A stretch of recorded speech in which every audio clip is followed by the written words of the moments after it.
Ne pleurez pas en regardant cette vidéo, ce n'est pas simplement une histoire, c'est une leçon de vie. Derrière chaque image se cache une émotion, et derrière chaque émotion, une vérité qu'on oublie trop souvent. Ouvre ton cœur, laisse-toi toucher. Pense à liker, à t'abonner et à activer la cloche. Ensemble, vivons des moments vrais et puissants.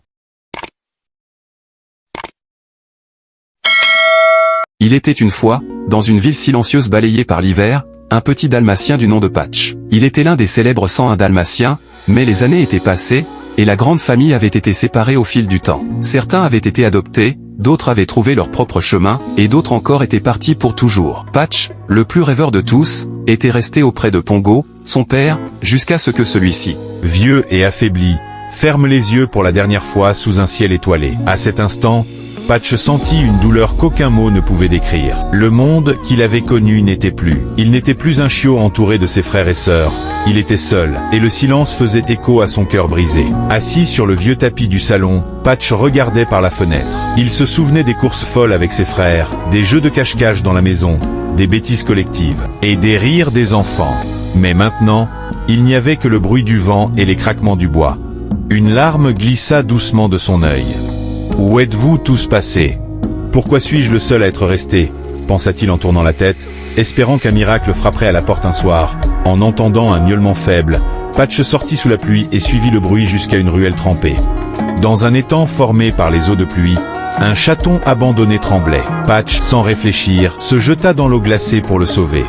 Trempé, grelottant, mais le cœur battant d'un nouveau courage, il comprit qu'il n'était peut-être pas trop tard pour donner un peu de l'amour qu'il avait autrefois reçu. Il ramena le chaton, le réchauffa, le protégea.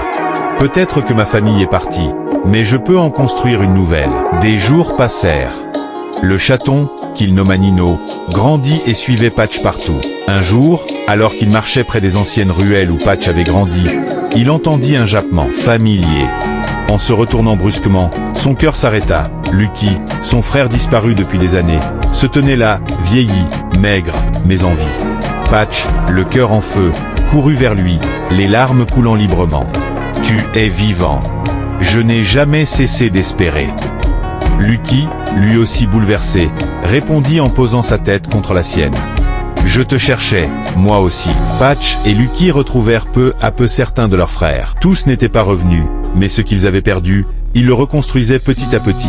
Une nouvelle meute, une nouvelle chaleur. Dans la nuit, Patch leva les yeux vers les étoiles. « Papa, maman, je ne suis plus seul. Et je ne le serai plus jamais. » Et sous ce ciel silencieux, le dernier des 101 retrouva ce qu'il avait cru perdu. L'amour, la famille et l'espoir. Si cette histoire t'a touché, partage-la avec quelqu'un qui a besoin de croire que malgré la perte, la vie finit toujours par ramener un peu de lumière.